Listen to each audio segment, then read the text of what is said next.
So what Wargear choices should you give your squads in Warhammer 40K 10th edition? Let's talk through a bunch of unit choices and decisions and what people often tend to go for.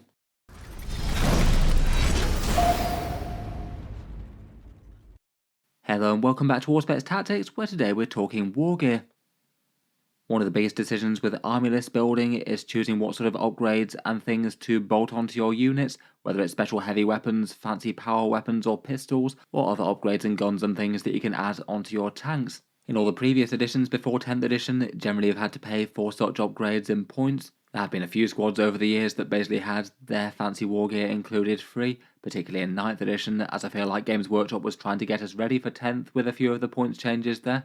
But in general that did tend to be kind of intuitive. If you want the fanciest, hardest hitting weapons, it's going to cost you a bit more. Say compared with if you were just fielding troops choices of say just 10 of your basic guys with small arms. 10th edition really shook that up quite radically with just having some very basic points costs per unit, not having to fork out any points at all for things like power fists or heavy weapons or special weapons in squads. You just get them for free now.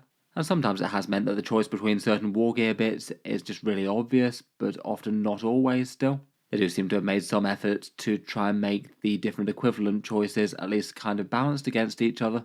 A few loadouts do have a bit more creativity as well. Things like the Lehman Russ battle tank turrets being separated out into different datasheets means that the different units can have different special rules and things. Plus also that's basically the one way in which Games Workshop can charge different points costs for the different turret variants, rather than just having some that are vastly better than each other. A few beyond that have some interesting trade-offs as well, such as Genestealer Occult Metamorph Hand Flamers that make the unit's surge move get a bit worse, but also do add quite a bit of damage, or Tombblade Shield Veins potentially, adding extra durability for the Necrons, but also reducing their speed. Obviously each individual bit of wargear for each unit will have a different sort of decision process. I feel like you maybe can generalise a little bit, though it doesn't really work for every specific situation, given the unit and what sort of role it is, and the exact power of the choices that it has to weigh up. I thought for this one though I could just go through a few slightly more common decision choices that you might have to weigh up between, and talk about what tends to get played in more competitive and optimised army lists.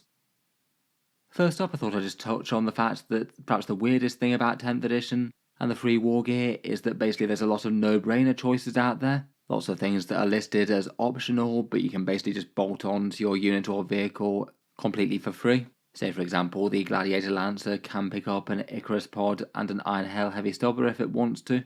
So basically get a bit more defensive firepower, and you don't have to pay any points to it, so there's literally no reason not to.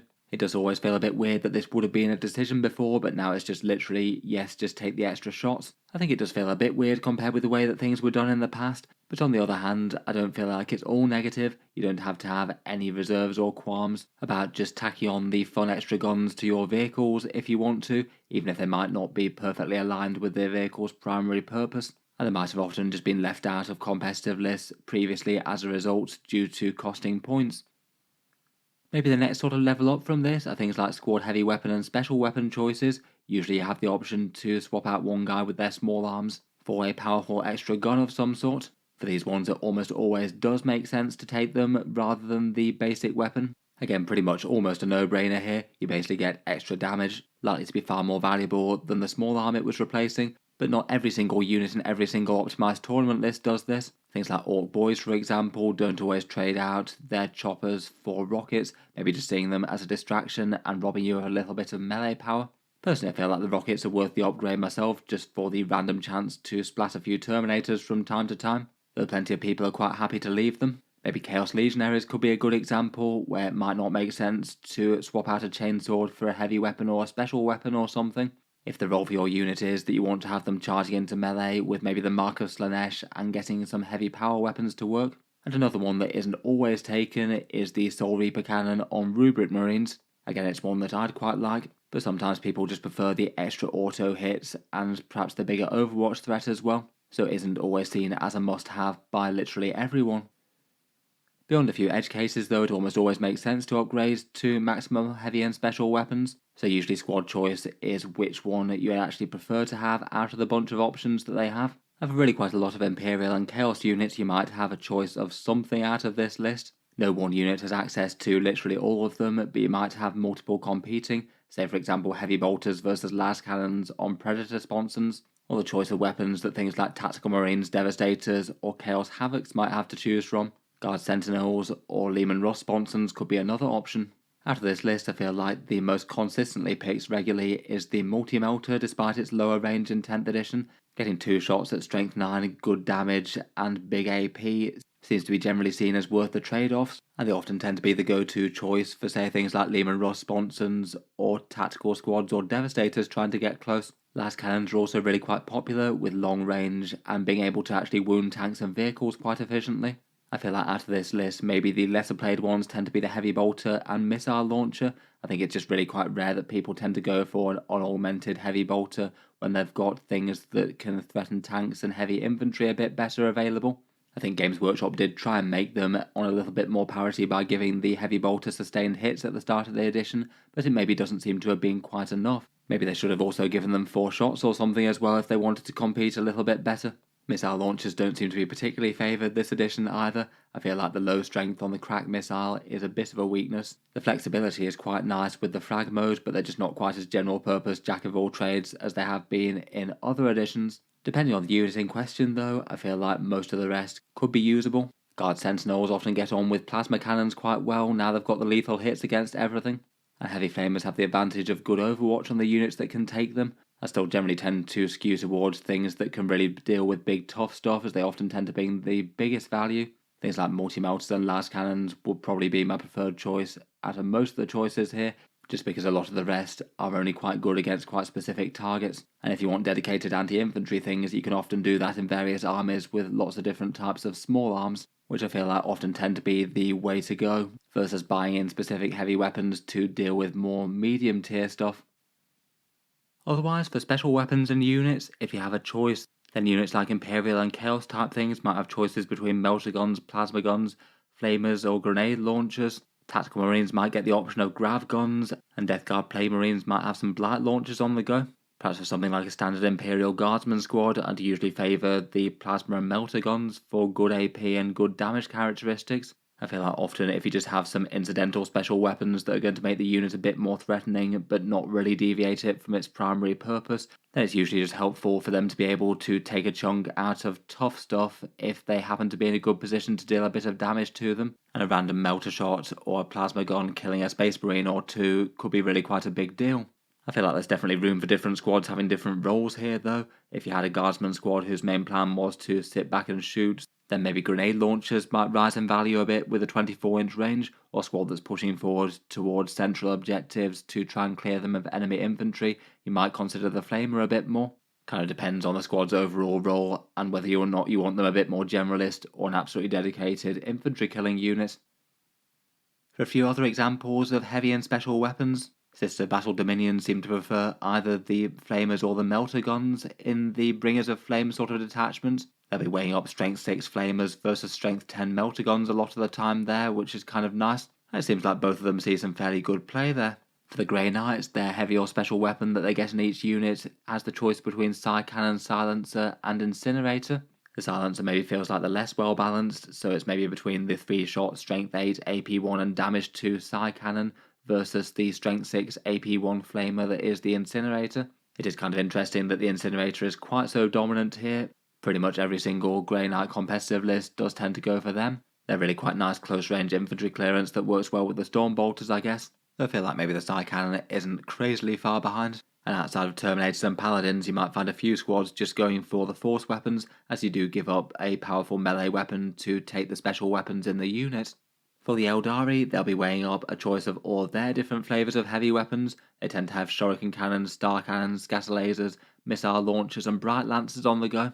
In 10th edition, I feel like Games Workshop did less well than the Imperials to balance them. The Bright Lancers getting damage d6 plus 2 is a pretty massive advantage. Plus in their current flavour, Eldari just have crazy battle host rerolls that are about as efficient as they get on those scary Bright Lancers to take down enemy tanks and vehicles. For that reason, it's just kind of rare that you see anyone take anything else other than those scary lance shots. For choice of melee weapons in 40k, I feel like maybe more so than ranged, the aim is to get melee squads to be as scary and general purpose as you possibly can.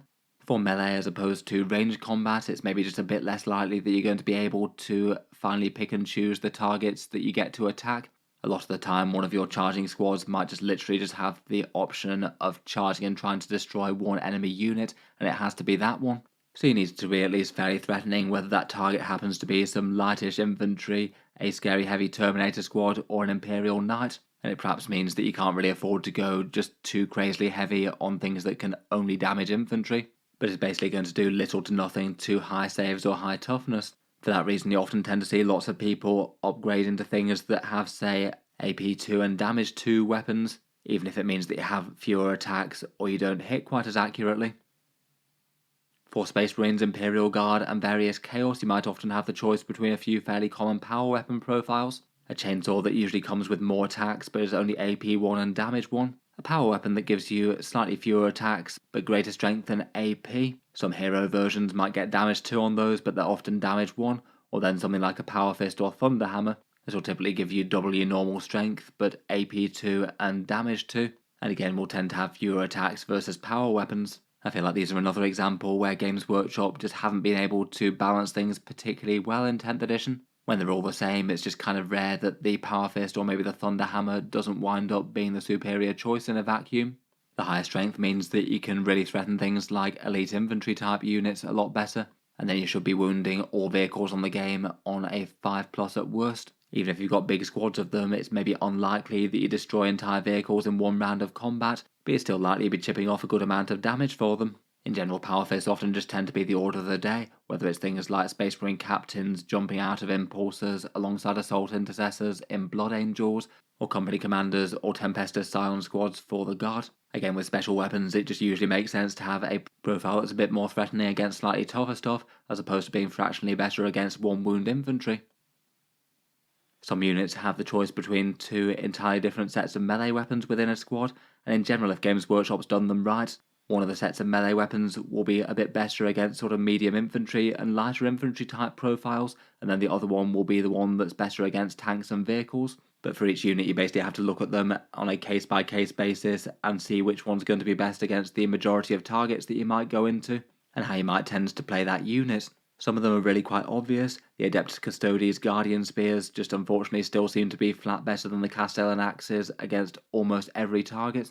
There's only a few niche things that the Axes outcompete against, so that's why they're always played with more attacks than AP2.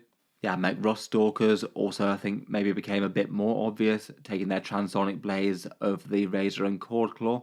They basically need to choose between more attacks with devastating wounds or AP2 and anti-infantry 3+, and I feel like once they went up to strength 5, the anti-infantry 3+ was less important, making it just a further win for the Transonic Blades. There's a couple of things that have to choose between having a sweep profile for flexibility or just going all in on anti-tank, things like the War Dog Stalker for the Chaos Knights or the Brutalis Dreadnought for the Space Marines. Either you get a profile that's just extra nasty against tough targets and vehicles and things, such as the Slaughter Claw with the big D6+2 damage, or you take the Chain Talon that won't be hitting heavies quite as hard, but can slice through some infantry a lot better. For the War Dogs, I've seen far more people go for the Slaughter Claw out of the two, even if it won't kill hordes quite as readily. I guess Chaos Knights often aren't too bad at chewing through hordes though, given that they've got chain cannons and havoc pods on the go on a lot of their smaller knights. Realistically, I feel like it's going to depend a bit, varying based on unit and profile. But for the most part, I think that more infantry killing specific profiles generally need to be really quite strong to outcompete a profile that can do a bit more damage to tanks and vehicles. Something with quite a significant trade-off with the amount of attacks, and if you have a really big elite massed up unit, then you might still be able to get away with lower attacks if you just have a lot of models in the squad and those attacks are great quality. Provided you've got enough threats to destroy a lot of lighter units in a single round of combat, you could still fairly safely go for the heavier hitting stuff. Choice of pistol is another thing that plenty of units and characters have. Again, I feel like it's maybe a shame that just taking a standard bolt pistol is rarely a good idea if you've got any option to swap them out. If you've got plasma pistols, inferno pistols, or hand flamers on offer, they're generally going to do better. I'd say out of those three, maybe the plasma pistols or inferno pistols might be the more obvious ones. Just a bit of extra threat against higher toughness and more armoured things, depending on whether or not you want the extra range of the plasma pistol. Or you think that the unit's going to be jumping up super close, like maybe Space Marine Vanguard veterans that could get on quite well with Infernos. Sisters of Battle Seraphim definitely go against that trend though, who are well known for liking their hand flamers over Inferno pistols that they can take. It means that they can shoot on deep strike, and the Ministorum version gets them a strength 4 on the hand flamers, which is quite a big deal, strength 5 all the way up in Bringers of Flame. And kind of interesting that the pistol choice is even one that's preferred on the Canoness as well, and sort of incentivizes her to take that loadout rather than the more threatening in melee halberd type build, as she can basically have an entire squad with now 9 hand flamers in it, potentially have a warlord trait for more hits and also devastating wounds with a free stratagem from her. Kind of rare to see a unit where the pistol choice dedicates the entire loadout of a character. Sticking with pistols and things, I feel like one choice where Games Workshop genuinely did balance quite well were the Inceptors. 2 fairly different twin profiles, along with the Assault Bolters and the Plasma Exterminators. Both guns can be genuinely better against the right target, with the plasma weapons on overcharge outperforming against things like 3 wound infantry with good saves, or tanks that are T10 or above, whereas the Assault Bolters are genuinely better against profiles like the standard Space Marine Intercessor or lighter infantry. And given Inceptors often wanting to be deep striking behind enemy lines, you might genuinely want to be able to handle backfield objective holder squads more so than vehicles sometimes, at least to both the anti-heavy and the anti-infantry sort of profile both being taken. Tanks and vehicles do have plenty of Wargear choices that aren't just direct bolt-on upgrades as well though. For a few Primaris vehicles like Impulsors or Redemptor Dreadnoughts, you might have the option between Storm Bolters versus Fragstorm Grenade Launchers. Maybe not the biggest choice in the world. Do you want D6 shots with blast at mid-range, or 2 shots at 24, or 4 shots to 12 inches with the Storm Bolters, but no extra shots for blast? I feel like these are so well balanced that it doesn't really matter too much, though I personally prefer the Storm Bolters a little bit. I think being able to fire them directly into melee if the tank gets tagged isn't the most unhelpful thing in the world, and being able to do just a little bit of damage a bit further could also be alright.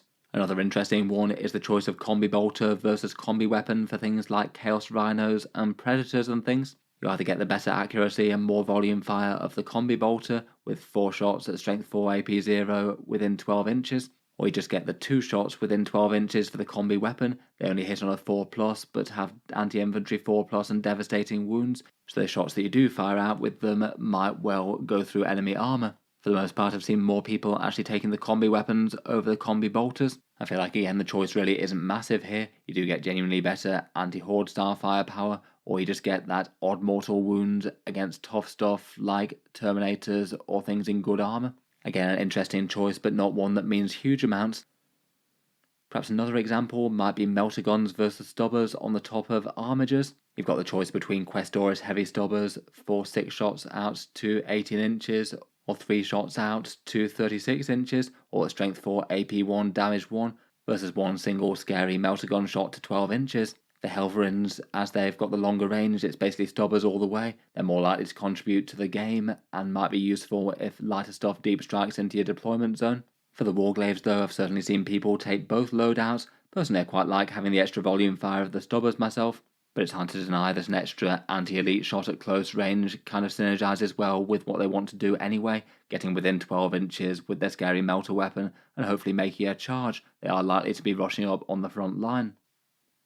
Tau tanks also have the interesting choice of weighing up a slight amount of heavier firepower at close range versus a little bit of longer range and potential indirect fire with the smart missile systems. For the Hammerheads and Skyrays, it's the accelerated burst cannons with a large amount of strength 6 AP1 shots versus far fewer shots but at much longer range. And for the Devilfish, they're trading out versus the gun drones with the twin pulse carbines versus the smart missiles that fire further. Again, I'd say that these are maybe at least fairly well balanced. The Skyrays and Hammerheads might often want to operate at longer range, so just being able to chip in a few random smaller shots at that range could well be worth it, even if you're not getting quite as much scary point defense once the enemy gets close to them. Plus indirect fire occasionally could be worth having a go at in a pinch if you just needed to chip one more wound off. And for the Devilfish, I'd say it's genuinely quite close as well. They are likely to be getting those gun drones in range for a little bit more direct firepower.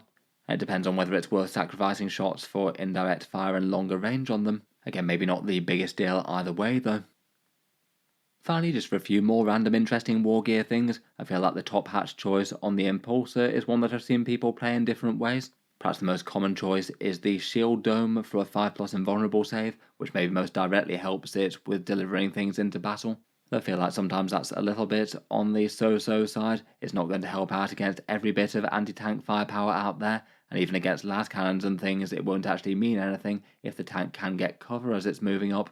Otherwise though, you could have a bunch of volume fire from a Sky Talon array or the Bellicator's missile that has a trio of different profiles, including a sort of anti-elite crack profile missile.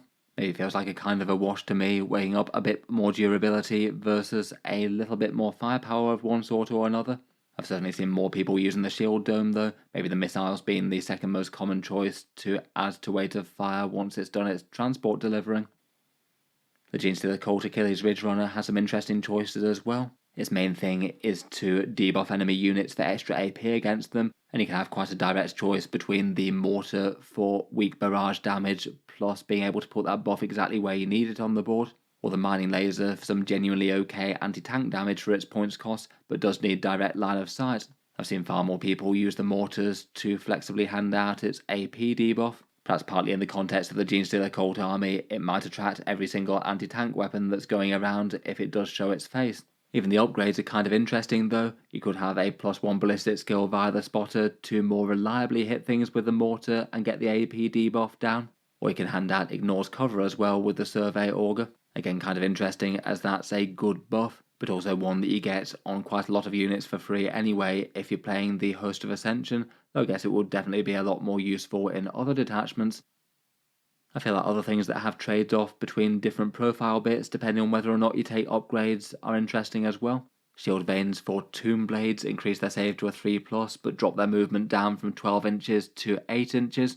They do get to be very directly tougher as a unit, but weighed against being very directly faster.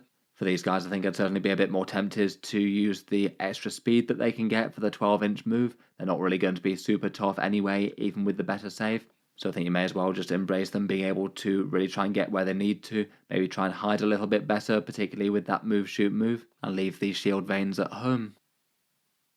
In any case though, I think I'll leave that there for this one. I feel like Wargear is an interesting topic, though definitely a little bit hard to sum up as a general sort of subject. In reality, it really does matter on the individual unit, the role that you're using it for, and sometimes other things like characters or detachment type access. I feel like 10th edition's point system works really quite well for some units where literally there's a very good choice between two different types of Wargear, but otherwise maybe not so much for others. There are quite a few no-brainer choices, whether they're auto-includes or weapons that are just directly a lot better than another one.